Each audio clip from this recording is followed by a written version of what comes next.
我は最果ての魔王ディープブリザードである。今回はこれまで何本か動画を出してきた厚塗りの方法について、うぬらポンポコリンの奥からやってみたけどうまくできなかった、どうやったら魔王様みたいに綺麗に塗れるんですかなどの意見がたくさん来たのでな。それに対して、我はこういうところを意識して綺麗に塗るようにしておるということをいくつかまとめて講座動画にしようと思うのであるぞ。また今回はクリップスタジオを使ってはおるが、他のソフトでもたくさん応用できる技術があるので、ぜひともクリップスタジオを使っておるもの以外も見てもらえると嬉しいのであるぞ。ディープブリザードでは、今回はこちらのイラストを使って実際に厚塗りをどのように塗っていくのか、そして失敗例も交えながらお話をしていこうと思うのであるぞ。レイヤーの構造を簡単に説明しておくと、線画のレイヤーと下塗りのレイヤー、そして背景に分かれている。今回キャラクター単体を描く厚塗りをやっていこうと思っておるので、まずは基本的にこのような構造で絵を描くと良いであろう。厚塗りの陰影を作るには新規レイヤーを作成して、レイヤーの合成モードを上段に書いておく。影用のレイヤーをクリッピングマスクに設定しておけば、塗っても下塗りの塗った範囲から色がはみ出さなくなるので、厚塗りの下塗りをする際はこれを適用しておけば非常に簡単に、そして塗り漏れもなく綺麗に陰影付けをすることができるであるぞ。今回はクリップスタジオアセッツで無料で配布されているこれだけで塗る筆というものを使って厚塗りをやっていこうと思うのである。ダウンロードリンクなどは動画の概要欄に記載しているので、そちらをチェックしてほしいのであるぞ。ではまず基本の陰影塗りの際によくある失敗例を紹介しようと思うのであるぞ。よし、じゃあまずは陰影を塗っていけばいいのであるな。ちょっと細い筆で丁寧に塗っていくのである。塗らないとな、やっぱりこう大きくはみ出したりしたら嫌だもんな。はみ出したのでもうちょこちょこ消していくので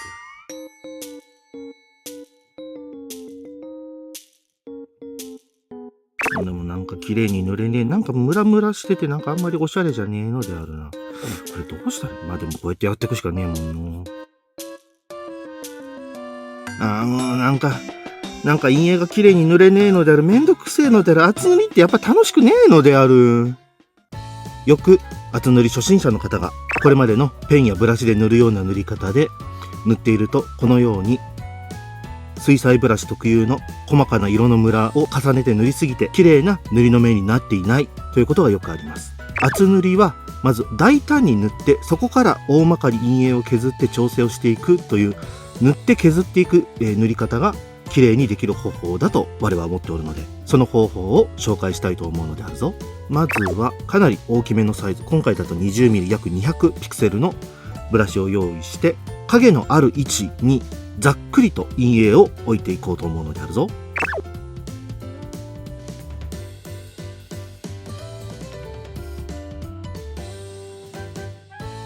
こうやって塗るだけで簡単に大まかな陰影の位置を決められたのが分かったであろうか。もちろんこうやってどこに陰影があるのか、どこに光を残すのかというのは基本的にはきちんと陰影や光源の勉強をしなければいけないので、そちらもしっかりと自分で勉強しておくと良いであろう。勉強といっても難しいものではなく、現実にあるものを見たり、写真で資料を探してみたり、 CG ソフトなどで陰影がどのようにできるのかというのを研究するということを日々の中で繰り返していけば、そこまで難しいことではないので、ぜひともやってみてほしいのであるぞ。そしてこうやって大まかに塗ったら、今度は透明のブラシを選んで、先ほどの半分ぐらいのサイズ、 10mm サイズ100ピクセルのブラシを使ってはみ出した部分などをまたざっくりと削っていきます。これをブラシのサイズをだんだん小さくしながら何回か繰り返すことで、綺麗でそして手早い陰影を作ることができるのであるぞ。そうやって塗ったのがこちらである。大胆な陰影は入れながらもシンプルかつ分かりやすい陰影になっているのがわかるであろうか。細かな部分で色がはみ出していたり塗り足りなかったりする場合もあるが、厚塗りはこの後どんどん細かく調整をして塗り込んでいく塗り方なので、この段階でおよそ6、7割塗りたい影の形になっていれば良いぐらいの気持ちで、まずはざっくりと陰影を置くということだけを念頭に置いて作業を進めると良いであろう。ディープブリザードでは次にパーツの色ごとに適切な影の色を置いていこうと思うのであるぞ。ではまず影の色の塗り分けの失敗例を見ていこうと思うのである。よし、じゃあベースの影は塗れたのでの、じゃあ今度はこのちょっと青めの影の色でシャツのところに青色を塗っていこうと思うのである。よいしょ。あ、よいしょ。ちょっとはみ出しちゃうのである、これ。まあ、いっかのである。よいしょ。後でまた塗り直せばよいからの。でもパーツがうまく塗れねえのである。せっかく細かく塗ったのに、はみ出しちゃったのである。ベースの色を選んで、よいしょ。でも、今度はなんか、シャツの方にも色塗っちゃってうまく塗れねえのである。めんどくせえのである、これ。と、こんな風に、せっかく影の塗り分けはできたのに、それからまた色分けをしようとすると失敗してしまったというポンポコリンは多いかもしれない。これもレイヤーの機能などを使えば簡単に回避できるので、それを解説していこうと思うのであるぞ。では、先ほどまで進めた状態の画像を用意して、まずはレイヤーの透明ピクセルをロックするのである。これで、まずは色を塗った部分以外に、同じように色がはみ出さなくなったのが分かったであろうか。そして、この次の段階で大事になってくるのが、参照レイヤーの存在である。この下塗りをしたレイヤーを、この灯台のマークの参照レイヤーに設定をしておく。こうすることで、これからいろいろな選択範囲を作ったりする際に、この下塗りをしたレイヤーを参照するという仕様になった。その状態で、この陰影を塗ったレイヤーを選択し、選択範囲から色域選択を選ぶ。そこで出てくる、説明で複数参照にチェックを入れて、参照レイヤーを複数参照する参照レイヤー元にしておこう。この状態で、例えば今回目の部分をクリックすると、この通り目の緑色が塗られている部分だけを選択した。この状態で青い影色を使って塗りつぶしを行う。すると透明度をロックしているので、陰影の色だけを青色に変更することができた。同じように青色にしたい部分を複数選択して、そして青色で塗りつぶせば簡単に色の塗り分けをすることができたのが分かったであろうか。これで先ほど塗っていた大まかな陰影を塗りつぶすことなく、簡単に陰影を塗り分けることができたのが分かったであろうか。ディープブリザード。これでとりあえず色の塗り分けはできたがの、ちょっとやっぱりまだアニメ塗りっぽいというか、ぺったりした印象だからの、あれだよな、なんか厚塗りって言ったらいろんな複雑な色が絡み合ってるみたいなのがおしゃれだから、ちょっとこのベースの色にいろんな色を塗り足してみようと思うのである。じゃあ髪の毛、なんかおしゃれな感じにしたいから、なんかこういうピンク色みたいなやつ選んで塗ってみるのである。なんか、ただただなんかカラフルなまだら模様になってしもうたのである。どうやったらなんかいい感じの色が馴染んだおしゃれな感じになるんである。厚塗り難しいのである。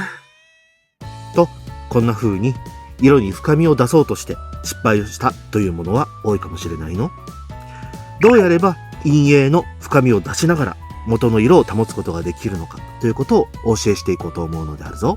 まず髪の色で使っている陰影の色がこちらになります。ややくすんだピンク色を使っているのがわかると思います。そして色味に深みを出したい場合は、この色相と呼ばれている色のつながりの輪から少しだけ色をずらして、今回はちょっと赤めからやや青みの強いピンクに色を変えて、その色で髪の毛をちょっと塗ってみようと思います。こんな感じでほんのりと色相が変わり、フラットだった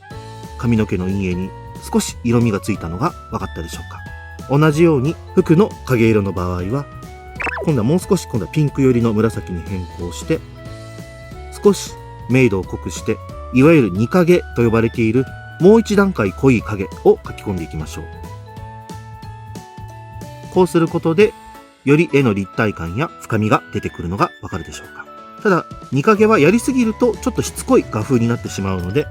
あっさりめの塗りがいいというものはこの二影はあまり濃い色を使わない方が良いかもしれないであるぞ。そして反射光を軽く色に塗り込んでみると綺麗に見えるということがあります。反射光というのは光が地面に反射して当たった光が柔らかくキャラクターに色をつけるという効果になります。なので今回は青空の下にいるようなイメージで爽やかにしたいので、反射光の優しい水色をちょっと追加してみようと思います。下から当たっているので、キャラクターの下側に光が当たっているように影の部分に塗ってあげると良いでしょう。一部分だけだと違和感が出るかもしれませんが、全体にこの反射光を当てる効果を当てると、より綺麗に見せることができるのであるぞ。こんな感じで似ている色相や近い色相、そして反射光などを使うだけで、より綺麗に、そしてより複雑な色味を破綻させることなく塗ることができるので、ぜひぜひ挑戦してみてほしいのであるぞ。今回、我が色を追加したのはこんな感じである。全体的に程よい色ムラを作りながらも、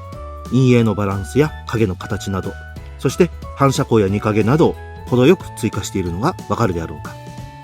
このあたりは当然個人の好みがあるので、自分のやってみたい方向性や基本的な陰影に色をどのぐらい混ぜるのかというのはデジタルだからこそ、何回も挑戦しながら調整をしてみてほしいのであるぞ。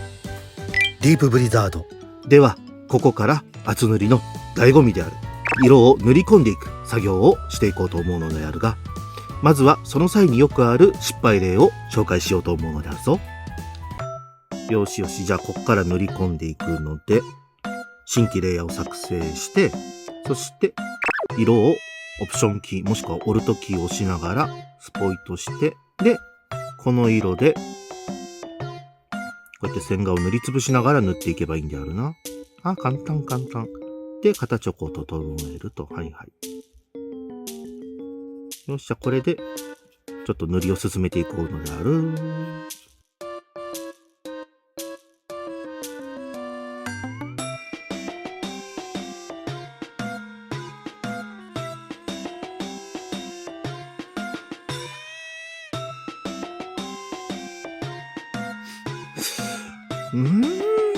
なんかこう言われた通りになんか色を拾って塗り進めてってしとってみたら、なんだかだんだん色が濁って、なんか描きたかった絵と段が離れてきたのである。それになんかこう全体をこう綺麗に塗ってぼかそうってやってたせいなのかな。なんか何がどこにあるのかだんだんわかんなくなってしまったのである。まあもう難しいのである。とこんな風に厚塗りをしていて色が濁ってしまったというポンポコリンは多いのではないのかの。その原因は主にこの線画が黒の色のままというのが原因だったりします。なのでこの線画に新しいレイヤーを用意してあげて、そして線画自体の合成モードをまずは調査にしておこう。こうすることで線画だけに色を塗ることができるようになった。これはいわゆる色トレスという技法で、線画に黒以外の色をつけることが簡単にできるようになった。こうすることで黒く濁った色を拾いにくくなり、厚塗りをした時に明るく鮮やかな色味をそのまま残すことができるようになるのであるぞ。特にこういう白い色や明るい髪の毛や肌の色などの場合は、色トレスをしておいた方が黒く濁った色を回避することもできるので、この下準備をしておけば色の濁りを特に気にせず作業を進めることができるであるぞ。色トレスが済んだ状態がこちらである。パッと見は分かりづらいかもしれないが、こんな感じで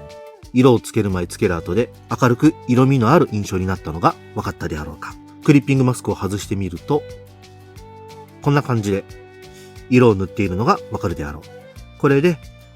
明るい部分や肌の部分などに色のくすみを発生しにくい状態となった。ディープブリザード。では実際にこれから厚塗りを進めていくのであるが、先ほど失敗していた例を見ると、厚塗りでブラシを塗っていく際にどこに陰影を置いたらいいのか、どこの主線を消したらいいのかが分からず、全体にぼやけた印象になってしまっていた。なのでそうならないための解決方法もお話をしていこうと思うのであるぞ。まずはっきりと色を塗り分けた方が良い箇所というのは、パーツごとの境界はきれいに塗り分けた方が良いである。この場合で言うと、こういうこの髪の毛のラインであったり、黒目と白目の境界線、このようにパーツとパーツが分かれている箇所は色をあまり混ぜすぎずシャープに塗った方が厚塗りとして綺麗に見えるのであるぞ。これだけを意識してみると非常に塗りやすくなると思う。そして逆に同じパーツのこの肌の範囲内であったり、髪の毛の流れなどは、こういう青く塗った箇所などは逆にぼかしを強くすると厚塗りらしい複雑な色味や筆のタッチを生かした作風を綺麗に見せることができるようになるのであるぞ。この意識をしてみるだけで絵のクオリティがぐっと上がるので、ぜひぜひ挑戦してみてほしいのであるぞ。では実際にそれを意識しながら色を塗り込んでいこうと思うのであるぞ。ではまず髪の毛の境界線の部分を軽く色を拾って、厚塗り用のブラシで一回ちょっと太めに描いてから、ベースの色を選んで、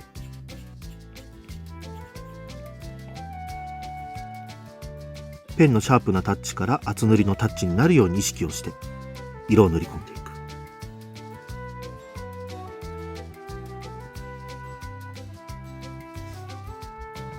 肌の部分もちょっと濃い色を拾って水彩の境界なんかを作りながら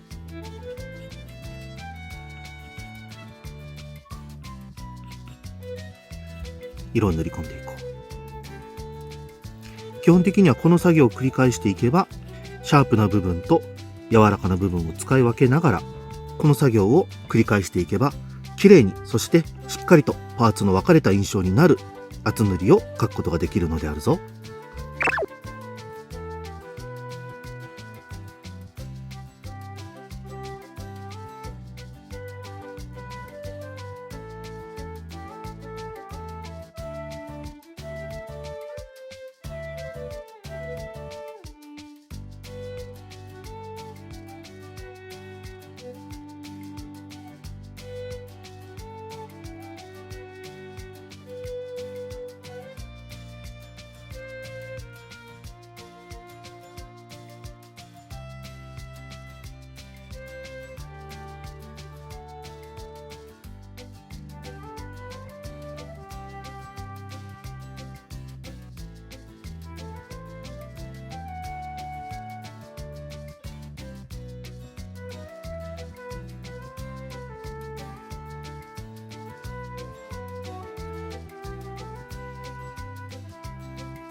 ディープブリザード。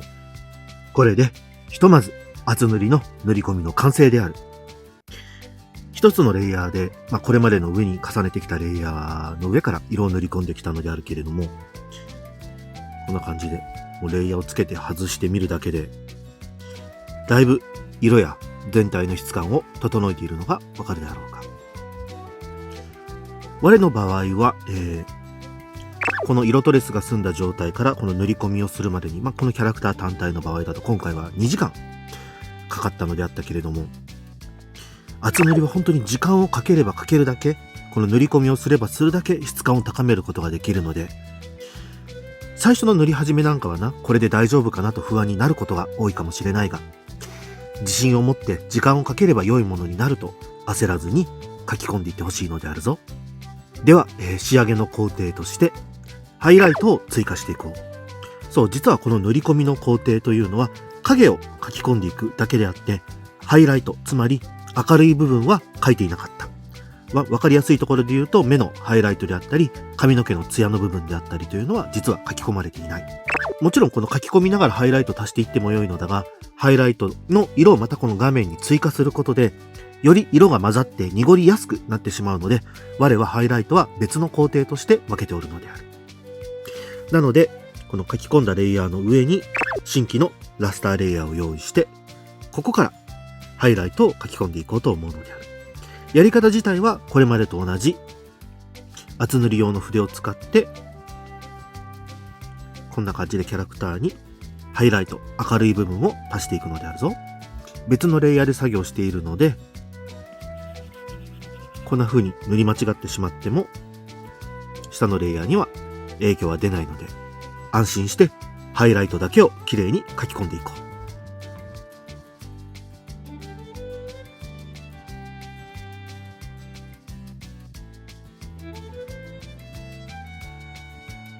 これでハイライトの追加が完了したのである。あとは全体をチェックしたりしながら、細かな修正であったり加筆などを行い完成させていこうと思うのであるぞ。ディープブリザード、いかがだったかの？このように失敗しないルールさえ守っていれば、綺麗かつ簡単に厚塗りをすることができるというのが分かったであろうか。もちろん、ただこの講座を見ただけではうまくはならぬ。実際に試してみながら、自分自身で失敗していないかどうか、そしてちゃんとうまくできているのかどうかも確認しながら書くことで、より楽しく厚塗りを書くことができるようになるのであるぞ。厚塗りや他の技術などでわからないこと、うまくいかなかったことなどあれば、ぜひ動画のコメントで書いてもらえると嬉しいのであるぞ。ではでは、なのである。動画のご視聴誠にありがとうなのであった。よければチャンネル登録、高評価、そして SNS のフォローなどよろしくお願いいたすのであるぞ。